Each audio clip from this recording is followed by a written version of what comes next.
Bayangkara Global Newscam Kepolisian Daerah Jawa Barat melalui Ditrasiber Polda Jabar resmi menetapkan selebgram Lays Meriana, LM dan seorang pria berinisial MT sebagai tersangka dalam kasus dugaan penyebaran konten elektronik bermuatan pornografi. Penetapan status tersangka dilakukan setelah penyidik memperoleh alat bukti yang dinilai cukup untuk menguatkan keterlibatan keduanya dalam tindak pidana transmisi konten elektronik berisi materi pornografi. Kabid Humas Polda Jawa Barat, Kombes Pol Hendra Romawan, S.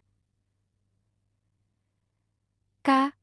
M. Hari, menyampaikan bahwa pada hari ini, penyidik telah melakukan upaya paksa berupa penangkapan terhadap LM, menyusul pemeriksaan sebelumnya terhadap MT. Hari ini kami telah melakukan tindakan upaya paksa berupa penangkapan terhadap saudari LM. Sebelumnya, penyidik juga telah memeriksa saudara MT berdasarkan alat bukti yang cukup. Keduanya ditetapkan sebagai tersangka dalam perkara penyebaran konten elektronik bermuatan pornografi, ujar Kombes Pol Hendra, Kamis 4 Desember tahun 2025. Pihak kepolisian mengungkapkan bahwa sebelum dilakukan upaya penangkapan, penyidik telah melayangkan 2 kali surat panggilan. Namun yang bersangkutan tidak hadir tanpa alasan yang sah, sehingga langkah penegakan hukum dilakukan sesuai prosedur. Saat ini kedua tersangka masih menjalani pemeriksaan lanjutan guna melengkapi berkas penyidikan.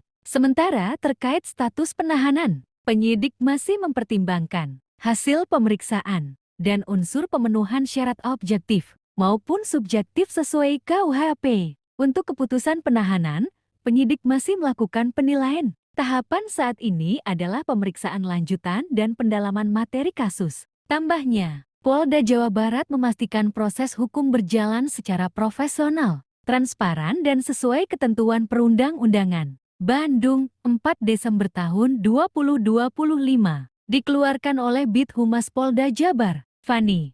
Bayangkara Global Newscam Kepolisian Daerah Jawa Barat melalui Ditrasiber Polda Jabar resmi menetapkan selebgram Lays Meriana, LM dan seorang pria berinisial MT sebagai tersangka dalam kasus dugaan penyebaran konten elektronik bermuatan pornografi. Penetapan status tersangka dilakukan setelah penyidik memperoleh alat bukti yang dinilai cukup untuk menguatkan keterlibatan keduanya dalam tindak pidana transmisi konten elektronik berisi materi pornografi. Kabid Humas Polda Jawa Barat, Kombes Pol Hendra Romawan,